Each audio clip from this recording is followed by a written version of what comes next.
श्रीमद् भागवत महापुराण भगवान श्री कृष्णचंद्र जी उद्धव जी को आज परमार्थ का उपदेश कर रहे हैं। परमार्थ निरूपण इस अध्याय का नाम ही है। बहुत ध्यान से सुने, बड़ा गूढ़ है। प्रथम भगवान परमार्थ का स्वरूप क्या है ये वर्णन करते हैं। परस्वभाव कर्माणि न प्रशंसे न गर्हयेत् विश्वमेकात्मकं पश्यन् प्रकृत्या पुरुषेण च। परस्वभाव कर्माणि यः प्रशंसति निन्दति स आशुभ्रस्यते स्वार्था दसत्यभिनिवेशतः। उद्धव जी,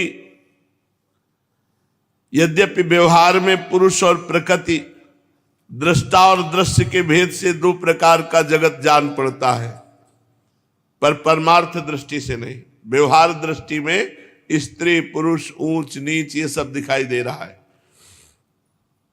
परमात्म दृष्टि में एक पर ब्रह्म परमात्मा के सिवा न स्त्री है, न पुरुष है, न कोई जड़ वस्तु है, न कोई चैतन्य। वही जड़, वही चैतन्य, वही स्त्री, वही पुरुष।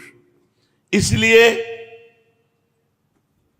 किसी के स्वभाव की, कोई शांत स्वभाव का है, कोई घोर स्वभाव का है, कोई मूढ़ स्वभाव का है, किसी के स्वभाव की ना स्तुति करनी है और ना निंदा करनी है, क्योंकि सब में परमात्मा विराजमान है। सर्वदा अद्वैत दृष्टि रखनी है, भगवत दृष्टि। जो पुरुष दूसरों के स्वभाव और उनके कर्मों की प्रशंसा अथवा निंदा करते हैं, वे शीघ्र परमार्थ साधना से भ्रष्ट हो जाते हैं, च्युत हो जाते हैं, गिर जाते हैं। किसी की ना स्तुति करनी है, क्योंकि जिसकी स्तुति कर रहे हो वो ब्रह्म है, और जिसकी निंदा कर रहे हो वो भी ब्रह्म है। तो तुम स्तुति निंदा के कारण, भेद बुद्धि के कारण तुम अपने परमार्थ से भ्रष्ट हो जाओगे। इसलिए न किसी की स्तुति, किसी के गुणों को देखकर वाहवाही नहीं करनी, और किसी के अवगुण देखकर उसकी निंदा नहीं करनी। जो दूसरे के कर्मों की प्रशंसा अथवा निंदा करते हैं, वे शीघ्र ही अपने यथार्थ परमार्थ साधन से च्युत हो जाते हैं, क्योंकि साधना तो द्वैत के अभिनिवेश का, अर्थात द्वैत के सत्यत्व बुद्धि का निषेध करता है। साधन पथ सब में अद्वैत परमात्मा विराजमान है, ये हमारी साधना है। प्रशंसा तथा निंदा उसकी सत्यता के भ्रम को और दृढ़ करती है, द्वैत के भ्रम को। उद्धव जी, सभी इंद्रियां राजस अहंकार के कार्य हैं। जब वे निद्रित हो जाती तब शरीर का अभिमानी जीव चेतना शून्य हो जाता है, अर्थात उसे बाहरी शरीर की स्मृति नहीं रहती। उस समय यदि मन बच रहा तब तो वो सपने के झूठे दृश्यों में भटकाने लगता है, और वो भी लीन हो गया तो जीव मृत्यु के समान गाढ़ निद्रा सुषुप्ति में लीन हो जाता है। वैसे ही जब जीव अपने अद्वितीय आत्मस्वरूप को भूलकर नाना वस्तुओं का दर्शन करने लगता है, तब वह स्वप्न के समान झूठे दृश्यों में फंस जाता है, अथवा मृत्यु के समान अज्ञान में लीन हो जाता है। उद्धव जी, जब द्वैत नाम की कोई वस्तु ही नहीं है, तब उसमें अमुक वस्तु भली है और अमुक बुरी, इतनी भली है और इतनी बुरी है, ये प्रश्न ही नहीं उठ सकता। विश्व की सभी वस्तुएं वाणी से कही जा सकती हैं, मन से सोची जा सकती हैं, इसलिए दृश्य है। इसलिए सभी वस्तुएं अनित्य है, मिथ्यात्व उनका स्पष्ट है। परछाई, प्रतिध्वनि और सीपी आदि में चांदी आदि के आभास यद्यपि हैं तो सर्वथा मिथ्या, परंतु उनके द्वारा मनुष्य के हृदय में भय, कंप आदि का संचार हो जाता है। वैसे ही देह आदि सभी वस्तुएं सर्वथा मिथ्या हैं, परंतु जब तक ज्ञान के द्वारा इनकी असत्यता का बोध नहीं हो जाता, तब तक इनकी आत्यंतिक निवृत्ति नहीं होती। ये अज्ञानियों को भयभीत करती रहती है। उद्धव जी, जो कुछ प्रत्यक्ष या परोक्ष वस्तु है वो आत्मा है, वही सर्वशक्तिमान है। जो कुछ विश्व सृष्टि प्रतीत हो रही है वो निमित्त कारण तो है ही, उपादान कारण भी है, अर्थात वही परमात्मा विश्व बनता है, वही परमात्मा विश्व बनाता है, वही परमात्मा इसका रक्षक है, वही परमात्मा इससे रक्षित है। सर्वात्मा भगवान ही इसका संहार करते हैं, और जिनका संहार होता है वो भी भगवान ही होते हैं। ये बात समझिए, बड़ा सुंदर परमार्थ का निरूपण है। ये विश्व भगवान ही बनाते हैं, और जो बनता है वो भी भगवान होता है। इस विश्व की रक्षा भगवान करते हैं, और जो रक्षित है वो भी भगवान है। और सर्वात्मा भगवान ही संसार का संहार करते हैं, और जिसका संहार होता है वो भी भगवान ही है। अवश्य ही व्यवहार दृष्टि से देखने पर आत्मा इस विश्व से भिन्न है, परंतु आत्म दृष्टि से उसके अतिरिक्त और कोई वस्तु ही नहीं है।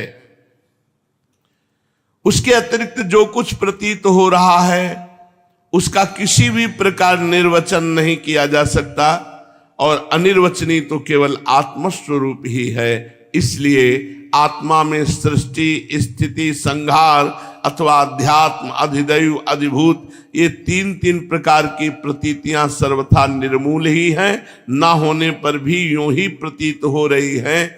ये सतोगुण, रजोगुण, तमोगुण के कारण प्रतीत होने वाली दृष्टा, दर्शन, दृश्य आदि की त्रिविधता माया का खेल है।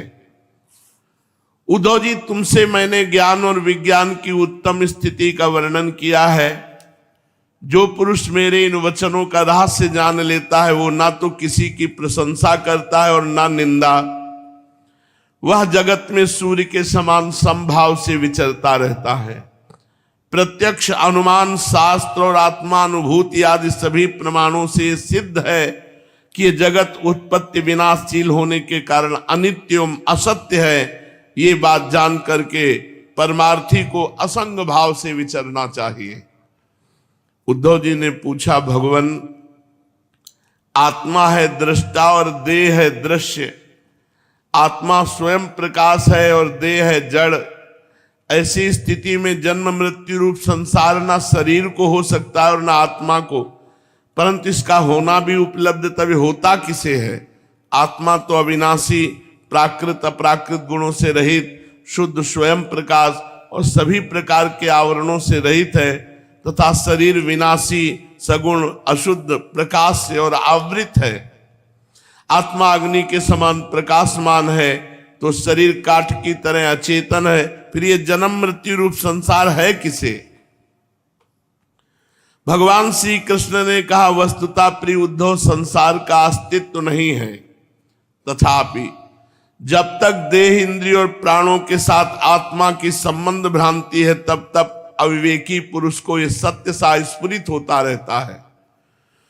जैसे स्वप्न में अनेक विपत्तियां आती हैं पर वास्तव में वे हैं नहीं, फिर भी स्वप्न टूटने तक उनका अस्तित्व नहीं मिटता, वैसे ही संसार के ना होने पर भी जो उसमें प्रतीत होने वाले विषयों का चिंतन करते रहते हैं उनके जन्म मृत्यु रूप संसार की निवृत्ति नहीं होती।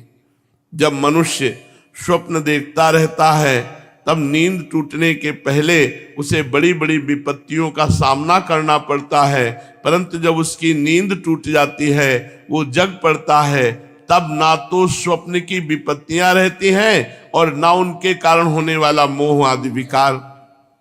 उद्धव जी, अहंकार ही शोक, हर्ष, भय, क्रोध, लोभ, मोह, स्पृहा और जन्म मृत्यु का शिकार बनता है।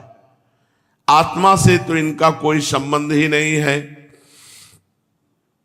उद्धव जी, देह, इंद्रिय, प्राण और मन में स्थित आत्मा ही जब उसका अभिमान कर बैठता है, उन्हें अपना स्वरूप मान लेता है, तब उसका नाम जीव हो जाता है। उस सूक्ष्माति सूक्ष्म आत्मा की मूर्ति है गुण और कर्मों का बना हुआ लिंग शरीर। उसे ही कहीं सूत्रात्मा कहा जाता है, कहीं महत्तत्व। उसके और भी बहुत से नाम हैं। वही काल रूप परमेश्वर के अधीन होकर जन्म मृत्यु रूपी संसार में इधर उधर भटकता रहता है।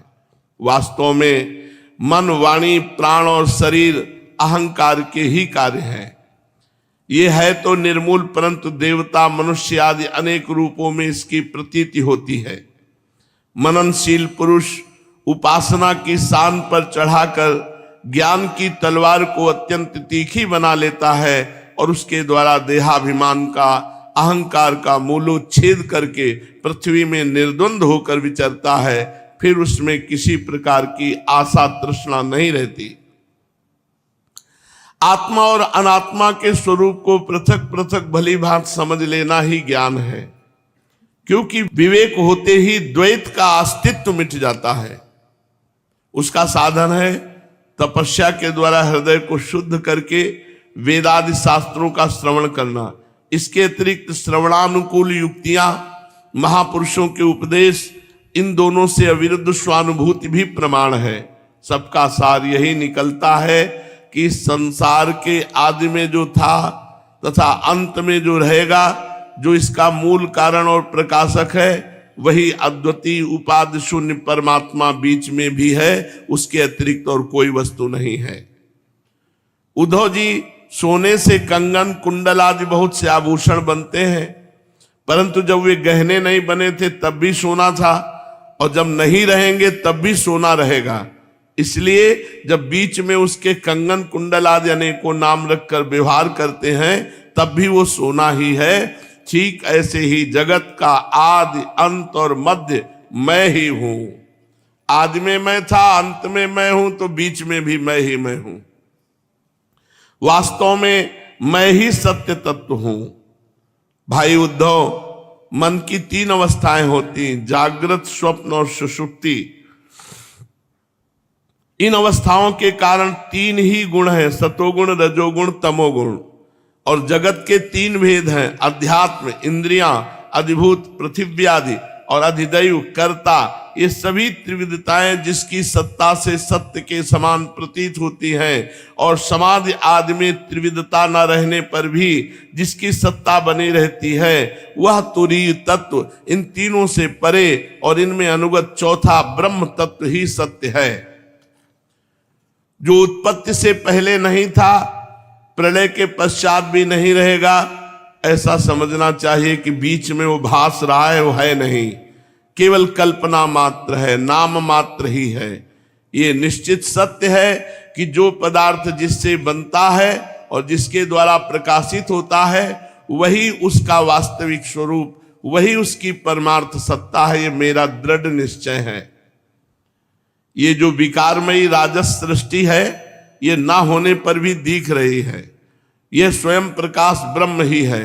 इसलिए इंद्रिय, विषय, मन और पंचभूतादि जितने चित्र विचित्र नाम रूप हैं, उनके रूप में ब्रह्म ही प्रतीत हो रहा है। ब्रह्म विचार की साधना है श्रवण, मनन, निधिध्यासन, स्वानुभूति। उनमें सहायक है आत्मज्ञानी गुरुदेव। इनके द्वारा विचार करके स्पष्ट रूप से देह आदि अनात्म पदार्थों का निषेध कर देना चाहिए। इस प्रकार निषेध के द्वारा आत्म विषयक संदेहों को छिन्न भिन्न करके अपने आनंद स्वरूप आत्मा में ही मगन हो जाए और सब प्रकार की विषय वासनाओं से रहित हो जाए। निषेध करने की प्रक्रिया है कि पृथ्वी का विकार होने के कारण शरीर आत्मा नहीं है। इंद्रिय उनके अधिष्ठात्र देवता, प्राण, वायु, जल, अग्नि और मन भी आत्मा नहीं है, क्योंकि इनका धारण पोषण शरीर के समान ही अन्न के द्वारा होता है।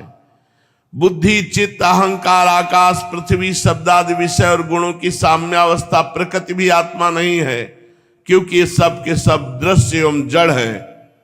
उद्धव जी, जिसे मेरे स्वरूप का भली भांति ज्ञान हो गया है, उसकी वृत्तियां और इंद्रियां यदि समाहित रहती हैं तो उसे उनसे लाभ क्या है, और यदि वे विक्षिप्त रहती तो उनसे हानि भी क्या है, क्योंकि अंतःकरण और बाह्यकरण सभी गुणमय है और आत्मा से इसका कोई संबंध नहीं है।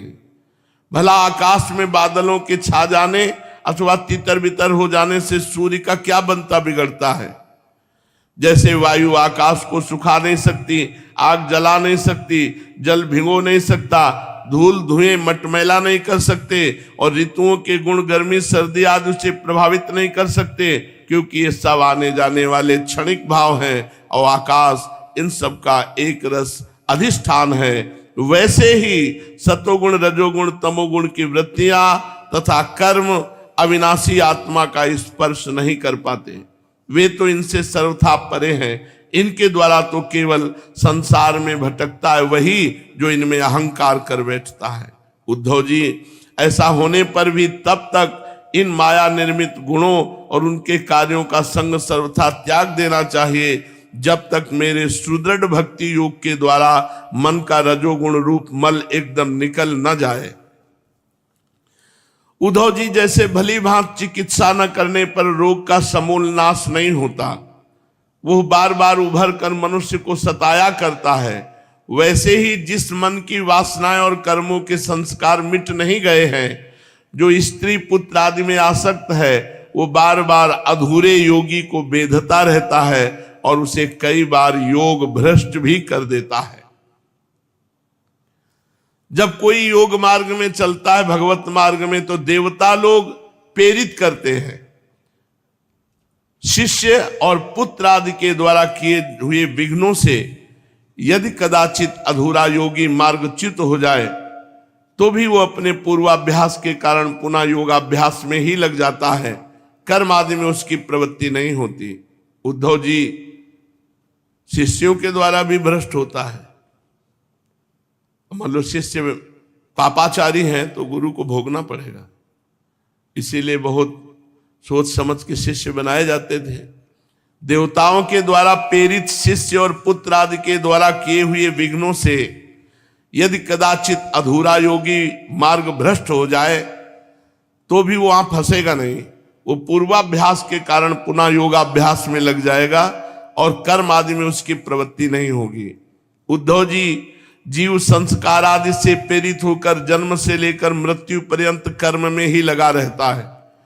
उनमें इष्ट अनिष्ट बुद्धि करके हर्ष विषाद आदि विकारों को प्राप्त होता रहता है, परंतु जो तत्व का साक्षात्कार कर लेता है, वह प्रकृति में स्थित रहने पर भी, संस्कारानुसार कर्म होते रहने पर भी, उनमें इष्ट अनिष्ट बुद्धि करके हर्ष विषाद आदि विकारों से युक्त नहीं होता, क्योंकि आनंद स्वरूप आत्मा के साक्षात्कार से उसकी संसार संबंधी सभी आशा तृष्णाएं पहले ही नष्ट हो चुकी होती हैं। जो अपने स्वरूप में स्थित हो गया है, उसे इस बात का भी पता नहीं रहता कि शरीर खड़ा है या बैठा, चल रहा है या सो रहा है, मलमूत्र त्याग रहा है या भोजन कर रहा है, अथवा और कोई स्वाभाविक कर्म कर रहा है, क्योंकि उसकी वृत्ति तो आत्मस्वरूप में स्थित ब्रह्माकार रहती है। यदि ज्ञानी पुरुष की दृष्टि में इंद्रियों के विविध बाह्य विषय जो कि असत हैं आते भी हैं, तो उन्हें अपने आत्मा से भिन्न नहीं मानता, क्योंकि वे युक्तियों प्रमाणों और स्वानुभूति से सिद्ध नहीं होते। जैसे नींद टूट जाने पर स्वप्न में देखे हुए और जागने पर तिरोहित हुए पदार्थों का कोई सत्य नहीं मानता, वैसे ही ज्ञानी पुरुष भी अपने से भिन्न प्रतीयमान पदार्थों को सत्य नहीं मानते। उद्धव जी, इसका यह अर्थ नहीं कि अज्ञानी ने आत्मा का त्याग कर दिया और ज्ञानी उसको ग्रहण करता है। इसका तात्पर्य केवल इतना ही है कि अनेकों प्रकार के गुण और कर्मों से युक्त देह, इंद्रिय आदि पदार्थ पहले अज्ञान के कारण आत्मा से अभिन्न मान लिए गए थे, उनका विवेक नहीं था। अब आत्मदृष्टि होने पर अज्ञान और उसके कार्यों की निवृत्ति हो जाती है, इसलिए अज्ञान की निवृत्ति ही अभीष्ट है। वृत्तियों के द्वारा ना तो आत्मा का ग्रहण हो सकता है और न त्याग। जैसे सूर्य उदय होकर मनुष्य के नेत्रों के सामने से अंधकार का पर्दा हटा देते हैं, किसी नई वस्तु का निर्माण नहीं करते, वैसे ही मेरे स्वरूप का दृढ़ अपरोक्ष ज्ञान पुरुष के बुद्धिगत अज्ञान का आवरण नष्ट कर देता है। वह इदम रूप से किसी वस्तु का अनुभव नहीं कराता। उद्धव जी, आत्मा नित्य अपरोक्ष, ये शुद्ध परमार्थ है, इसीलिए हम केवल सुना रहे, आप सुन ले। आत्मा नित्य अपरोक्ष है, उसकी प्राप्ति नहीं करनी पड़ती, वह स्वयं प्रकाश है, उसमें अज्ञान आदि किसी प्रकार का विकार नहीं है, वह जन्म रहित है, अर्थात किसी भी कभी किसी प्रकार भी वृत्ति में आरूढ़ नहीं होता, इसलिए अप्रमेय है। ज्ञान आदि के द्वारा उसका संस्कार भी नहीं किया जा सकता। आत्मा में देश काल और वस्तुकृत परिच्छेद न होने के कारण अस्तित्व, वृद्धि, परिवर्तन, ह्रास और विनाश उसका स्पर्श भी नहीं कर सकते। सबकी और सब प्रकार की अनुभूतियां आत्मस्वरूप ही हैं। जब मन और वाणी आत्मा को अपना अविषय समझकर निवृत्त हो जाते हैं, तब वही सजाति, विजाति और स्वगत भेद से शून्य अद्वितीय रह जाता है। व्यवहार दृष्टि से उसके स्वरूप का वाणी और प्राण आदि के प्रवर्तक के रूप में निरूपण किया जाता है। उद्धव जी, अद्वितीय आत्म तत्व में अर्थहीन नामों के द्वारा विविधता मान लेना ही मन का भ्रम है, अज्ञान है। सचमुच ये बहुत बड़ा मोह है, क्योंकि अपने आत्मा के अतिरिक्त उस भ्रम का भी कोई और अधिष्ठान नहीं है।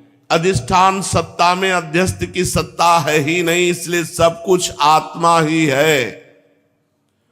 बहुत से पंडिताभिमानी लोग ऐसा कहते हैं कि पांच भौतिक द्वैत विभिन्न नामों और रूपों के रूप में इंद्रियों के द्वारा ग्रहण किया जाता है, इसलिए सत्य है, परंतु ये तो अर्थहीन वाणी का आडंबर मात्र है, क्योंकि तत्वता तो इंद्रियों की पृथक सत्ता ही सिद्ध नहीं होती, फिर वे किसी को प्रमाणित कैसे करेंगी। उद्धव जी, योग साधना पूर्ण होने के पहले ही किसी साधक का शरीर रोग आदि उपद्रवों से पीड़ित हो तो उसे इन उपायों का आश्रय लेना चाहिए। गर्मी, ठंडक आदि को चंद्रमा, सूर्य आदि की धारणा के द्वारा, वात आदि रोगों को वायु धारणा युक्त आसनों के द्वारा, ग्रह सर्पाधिकृत विघ्नों को तपस्या, मंत्र एवं औषधि के द्वारा नष्ट कर डालना चाहिए। काम, क्रोध आदि विघ्नों को मेरे चिंतन और नाम संकीर्तन आदि के द्वारा नष्ट करना चाहिए। पतन की ओर ले जाने वाले दंभ, मद आदि विघ्नों को धीरे धीरे महापुरुषों की सेवा के द्वारा दूर कर देना चाहिए। कोई कोई मनस्वी योगी विविध उपायों के द्वारा इस शरीर को सुदृढ़ और युवावस्था में स्थिर करके फिर अणिमादि सिद्धियों के लिए योग साधन करते हैं, परंतु बुद्धिमान पुरुष ऐसा विचार का समर्थन नहीं करते, क्योंकि ये एक व्यर्थ प्रयास है। वृक्ष में लगे हुए फल के समान इस शरीर का नाश तो अवश्यंभावी है।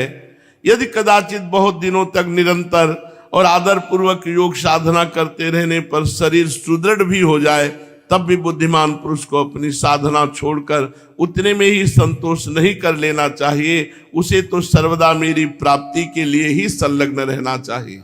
जो साधक मेरा आश्रय लेकर मेरे द्वारा कही हुई योग साधना में संलग्न रहता है, उसे कोई भी विघ्न बाधा डिगा नहीं सकती। उसकी सारी कामनाएं नष्ट हो जाती हैं और वो आत्मानंद की अनुभूति में मगन हो जाता है। आज के सत्संग का सार, एक भगवान ही संसार बनाते हैं और एक भगवान ही संसार बनते हैं, और वही भगवान इस संसार का पालन करते हैं, और वही भगवान इस संसार के द्वारा पालित है, वही भगवान इस संसार का नाश करते हैं, और जिसका नाश होता है वो भी भगवान है। भगवान के सिवा कुछ नहीं है। इसलिए निरंतर भगवान का नाम जप करो, नाम संकीर्तन करो, भगवान के आश्रित रहो। शेष चर्चा के श्री राधा वल्लभ लाल। श्रीमद् भागवत महापुराण। भगवान श्री कृष्णचंद्र जी कृपा करके उद्धव जी को परम तत्व का उपदेश 11 स्कंद के रूप में किया। उद्धव जी ने प्रश्न किया कि हे अच्युत, जो अपना मन वश में नहीं कर सका है, उसके लिए आपकी बतलाई हुई इस योग साधना को तो मैं बहुत ही कठिन समझता हूं। अतः अब आप कोई ऐसा सरल और सुगम साधन बतलाइए जिससे मनुष्य अनायासी परम पद को प्राप्त कर ले। ये उद्धव जी महाराज अब समझो आखिरी प्रश्न कर रहे हैं धीरे धीरे। अभी थोड़ी देर बाद ही बद्रिकाश्रम चले जाएंगे, फिर यदुकुल का संहार और भगवान परम धाम गमन। उद्धव जी ने प्रश्न किया कि हे गोविंद, हे अच्युत, जिन्होंने अपना मन वश में नहीं किया उनके लिए तो बड़ी कठिन साधनाएं, जो भी आप पीछे परमार्थ निरूपण और बहुत से सब किए, अतः कोई ऐसा सरल सुगम साधन बताइए जिससे मनुष्य अनायास ही परम पद प्राप्त कर सके। हे कमल नयन, आप जानते हैं कि अधिकांश योगी जब अपने मन को एकाग्र करने लगते हैं तब वे बार बार चेष्टा करने पर भी सफल न होने के कारण हार मान लेते हैं और उसे वश में न कर पाने के कारण दुखी हो जाते हैं। हे पद्मलोचन, आप विश्वेश्वर हैं, आपके ही द्वारा सारे संसार का नियमन होता है। इसी से सारा सार विचार में चतुर मनुष्य आपके आनंदवर्षी चरण कमलों की शरण लेते हैं और अनायासी सिद्धि प्राप्त कर लेते हैं।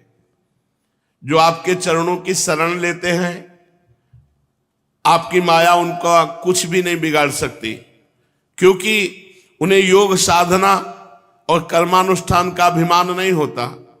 परंतु जो आपके चरणों का आश्रय नहीं लेते, वे योगी और कर्मी अपने साधन के घमंड में फूल जाते हैं और अवश्य आपकी माया ने उनकी मति हर ली है। प्रभु, आप सबके हितैषी सुहृद हैं। आप अपने अनन्य शरणागत बलि आदि सेवकों के अधीन हो जाएं, ये आपके लिए कोई आश्चर्य की बात नहीं है, क्योंकि आपने रामावतार ग्रहण करके प्रेमवश वानरों से भी मित्रता का निर्वाह किया। यद्यपि ब्रह्मा आदि लोकेश्वरगण भी अपने दिव्य किरीटों को आपके श्री चरण कमल रखने की चौकी पर रगड़ते रहते हैं। प्रभु, आप सबके प्रीतम स्वामी और आत्मा हैं। आप अपने अनन्य शरणागतों को सब कुछ दे देते हैं। आपने बलि, प्रहलाद आदि अपने भक्तों को जो कुछ दिया है उसे जानकर ऐसा कौन पुरुष होगा जो आपको छोड़ देगा। ये बात किसी प्रकार बुद्धि में ही नहीं आती कि भला कोई विचारवान विस्मृति के गर्त में डालने वाले तुच्छ विषयों में ही फंसा रखने वाले भोगों को आपसे क्यों चाहेगा। हम लोग आपके चरण कमलों की रज के उपासक हैं, हमारे लिए दुर्लभ ही क्या है। हे भगवान, आप समस्त प्राणियों के अंतःकरण में अंतर्यामी रूप से और बाहर गुरुदेव के रूप से स्थित होकर उनके सारे पाप ताप मिटा देते हैं और अपने वास्तविक स्वरूप को उनके प्रति प्रकट कर देते हैं। बड़े बड़े ब्रह्मज्ञानी ब्रह्मा जी के समान लंबी आयु पाकर भी आपके उपकारों का बदला नहीं चुका सकते। इसी से वे आपके उपकारों का स्मरण करके क्षण क्षण अधिकाधिक आनंद का अनुभव करते रहते हैं। श्री सुखदेव जी कहते हैं, परीक्षित, भगवान श्री कृष्ण ब्रह्मादि ईश्वरों के भी ईश्वर हैं। वे ही सत्वगुण, रजगुण, तमगुणा जो 3 गुण हैं, इनके द्वारा ब्रह्मा, विष्णु और महेश का रूप धारण करके जगत की उत्पत्ति ब्रह्मा रूप, स्थिति विष्णु रूप और प्रलय महादेव रूप ये खेल खेला करते हैं। जब उद्धव जी ने अनुराग भरे चित्त से उनसे प्रश्न किया तब उन्होंने मंद मंद मुस्कुराकर बड़े प्रेम से कहना प्रारंभ किया। श्री भगवान ने कहा, प्रिय उद्धव, अब मैं तुम्हें अपने उन मंगलमय भागवत धर्मों का उपदेश करता हूं जिनका श्रद्धा पूर्वक आचरण करके मनुष्य संसार रूप दुर्जय मृत्यु को अनायास ही जीत लेता है। उद्धव जी, मेरे भक्त को चाहिए कि अपने सारे कर्म मेरे लिए ही करे। जो कर्म करे वो भगवान को अर्पित कर दे और कर्म करते समय धीरे धीरे मेरे स्मरण का अभ्यास बढ़ावे। कुछ ही दिनों में उसके मन और चित्त मुझ में समर्पित हो जाएंगे।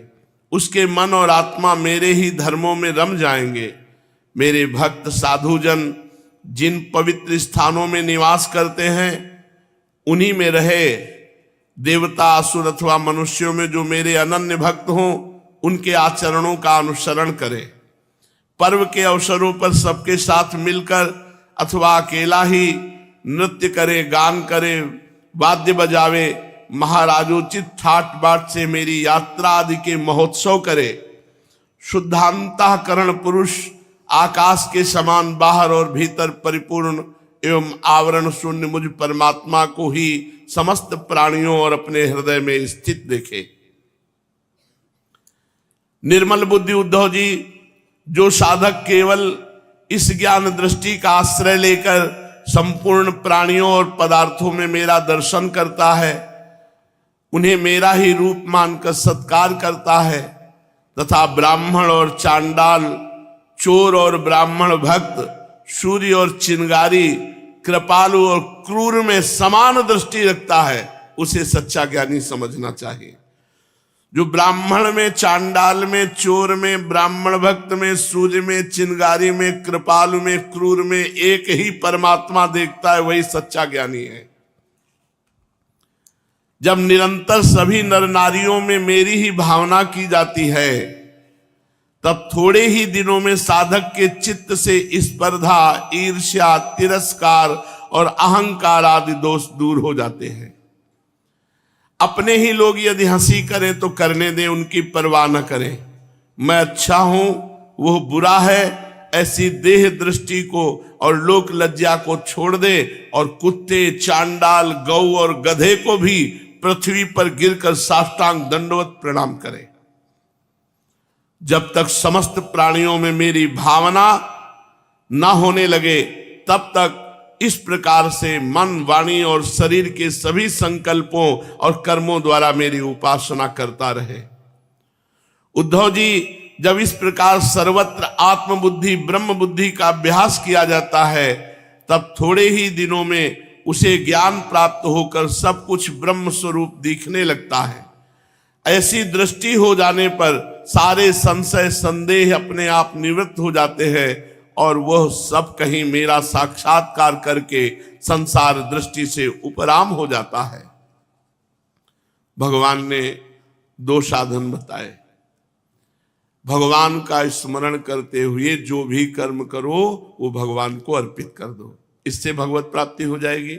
नर नारी, जड़ चैतन्य, दुष्ट महात्मा, सब में भगवान का दर्शन करते हुए सबको प्रणाम करो, इससे भगवत प्राप्ति हो जाएगी।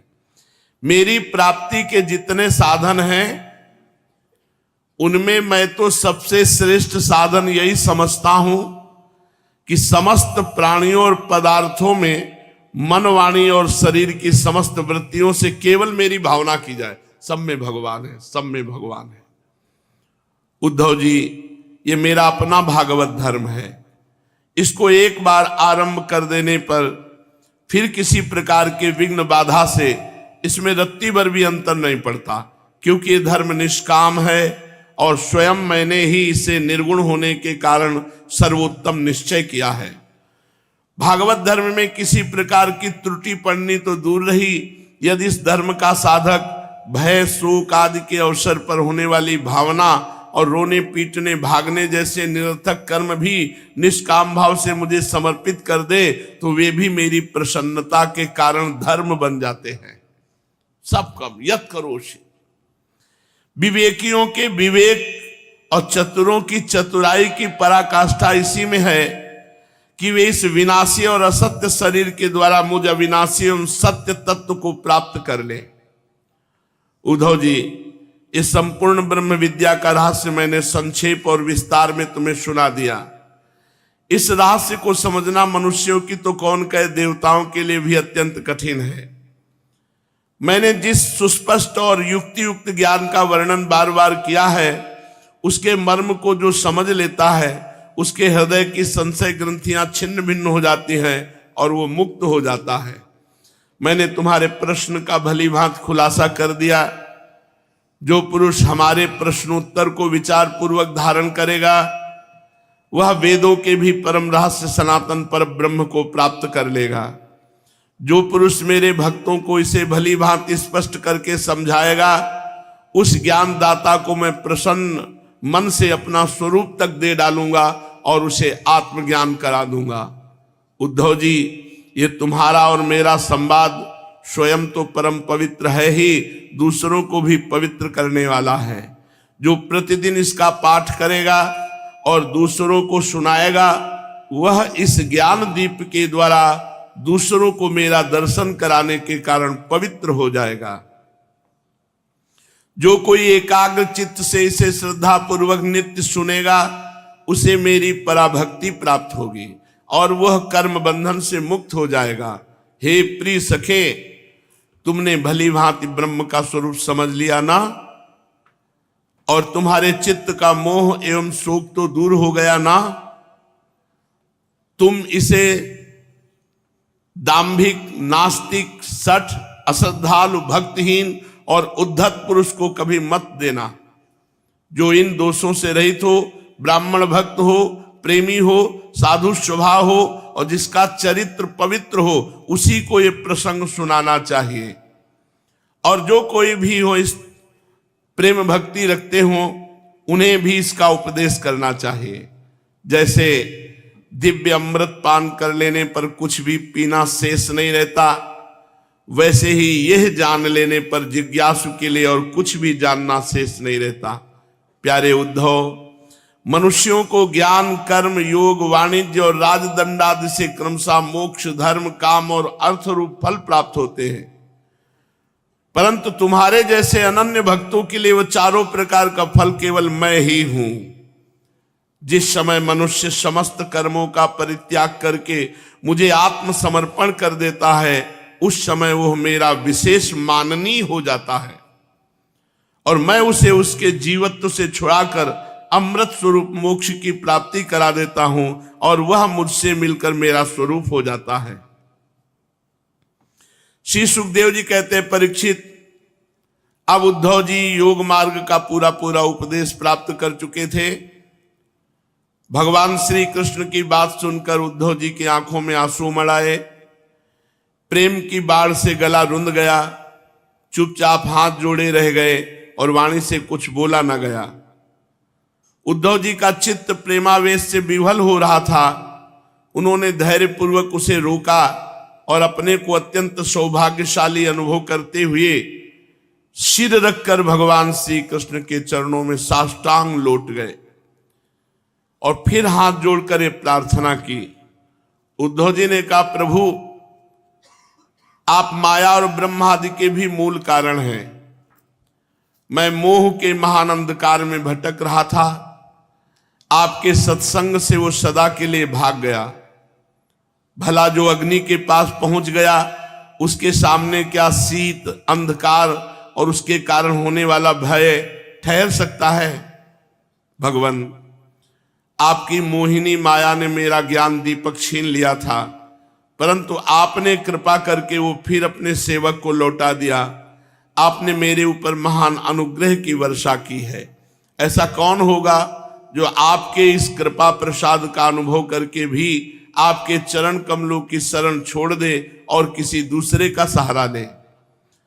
आपने अपनी माया से सृष्टि वृद्धि के लिए दासार, वृष्णि, अंधक और सातवंशी यादवों के साथ मुझे सुदृढ़ स्नेह से बांध दिया था।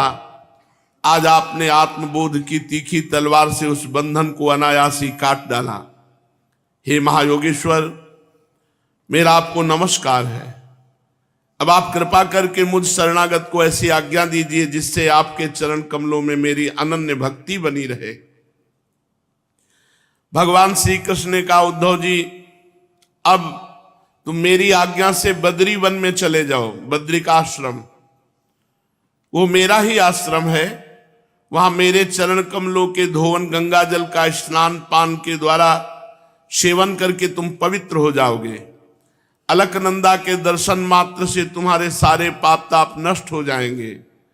प्रिय उद्धव, तुम वहां वृक्षों की छाल पहनना, वन के कंदमूल फल खाना, किसी भोग की अपेक्षा न रखकर निष्प्रिय वृत्ति से अपने आप में मस्त रहना। सर्दी, गर्मी, सुख दुख जो कुछ आ पड़े उसे सम रहकर सहना, स्वभाव सौम्य रखना, इंद्रियों को वश में रखना, चित्त शांत रहे, बुद्धि समाहित रहे और तुम स्वयं मेरे स्वरूप के ज्ञान और अनुभव में डूबे रहना। मैंने तुम्हें जो कुछ शिक्षा दी है उसका एकांत में विचार पूर्वक अनुभव करते रहना। अपनी वाणी और चित्त मुझ में ही लगाए रहना और मेरे बतलाए हुए भागवत धर्म में प्रेम से रम जाना। अंत में तुम त्रिगुण और उनसे संबंध रखने वाली गतियों को पार करके उनसे परे मेरे परमार्थ स्वरूप में मिल जाओगे। श्री सुखदेव जी कहते हैं, परीक्षित, भगवान श्री कृष्ण के स्वरूप का ज्ञान संसार के भेद भ्रम को छिन्न भिन्न कर देता है। जब उन्होंने स्वयं उद्धव जी को ऐसा उपदेश किया तो उन्होंने उनकी परिक्रमा की और फिर उनके चरणों में सिर रख दिया। इसमें संदेह नहीं कि उद्धव जी संयोग वियोग से होने वाले सुख दुख के जोड़े से परे थे, क्योंकि वे भगवान के निर्द्वंद चरणों की शरण ले चुके थे। फिर भी वहां से चलते समय उनका चित्त प्रेमावेश से भर गया। उन्होंने अपने नेत्रों की झरती हुई अश्रुधारा से भगवान के चरण कमलों को भिगो दिया। परीक्षित, भगवान के प्रति प्रेम करके उसका त्याग करना संभव नहीं है। उन्हीं के वियोग की कल्पना से उद्धव जी कातर हो गए, उनका त्याग करने में समर्थ न हुए, बार बार विफल होकर मूर्छित होने लगे। जब भगवान ने ऐसा देखा तो अपनी चरण पादुका दे दी उद्धव जी को। भगवान की चरण पादुकाओं को सिर पर रख लिया और बार बार भगवान के चरणों में प्रणाम करके विवश होकर वहां से प्रस्थान किया। यह आखिरी मिलन। भगवान के परम प्रेमी भक्त उद्धव जी हृदय में उनकी दिव्य छवि धारण किए बद्रिकाश्रम पहुंचे। वहां उन्होंने तपोमय जीवन व्यतीत करके जगत के एकमात्र हितैषी भगवान श्री कृष्ण के उपदेशानुसार उनकी स्वरूपभूत परम गति प्राप्त की। भगवान शंकर आदि योगेश्वर भी सच्चिदानंद स्वरूप भगवान श्री कृष्ण के चरणों की सेवा किया करते हैं। उन्होंने स्वयं श्री मुख से अपने परम प्रेमी भक्त उद्धव के लिए इस ज्ञानामृत का वितरण किया। यह ज्ञानामृत आनंद महासागर का सार है। जो श्रद्धा के साथ इसका सेवन करता है वह तो मुक्त हो ही जाता है, उसके संग से सारा जगत मुक्त हो जाता है। परीक्षित, जैसे भौरा विभिन्न पुष्पों से उनका सार सार मधु संग्रह कर लेता है, वैसे ही स्वयं वेदों को प्रकाशित करने वाले भगवान श्री कृष्ण ने भक्तों को संसार से मुक्त करने के लिए ज्ञान और विज्ञान का सार निकाला है। उन्हीं ने जरा रोग आदि भय की निवृत्ति के लिए क्षीर समुद्र से अमृत भी निकाला था। इन्हें क्रमशः अपने निवृत्त मार्गी और प्रवृत्ति मार्गी भक्तों को पिलाया। वे ही पुरुषोत्तम भगवान श्री कृष्ण सारे जगत के मूल कारण हैं। मैं उनके चरणों में नमस्कार करता हूं। राजा परीक्षित ने पूछा, भगवान जब महाभागवत उद्धव जी बद्री वन को चले गए तो भूत भावन भगवान श्री कृष्ण ने द्वारिका में क्या लीला रची? प्रभु यदुवंश शिरोमणि भगवान श्री कृष्ण ने अपने कुल के ब्रह्म शापग्रस्त होने पर सबके नेत्रादि इंद्रियों के परम प्रिय अपने दिव्य श्री विग्रह लीला का संवरण कैसे किया? बड़ा सुंदर रूप। जब स्त्रियों के नेत्र उनके श्री विग्रह में लग जाते थे तब वे उन्हें वहां से हटाने में असमर्थ हो जाती थी। जब संत पुरुष उनकी रूप माधुरी का वर्णन सुनते हैं तब वो श्री विग्रह कानों के रास्ते प्रवेश करके उनके चित्त में गड़ सा जाता है, वहां से हटना नहीं जानता। उसकी शोभा कवियों की काव्य रचना में अनुराग का रंग भर देती है और उनका सम्मान बढ़ा देती है।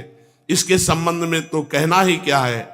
महाभारत युद्ध के समय जब वे हमारे दादा अर्जुन के रथ पर बैठे हुए थे, उस समय जिन योद्धाओं ने उन्हें देखते देखते शरीर त्याग किया, उन्हें सारूप्य मोक्ष की प्राप्ति हुई।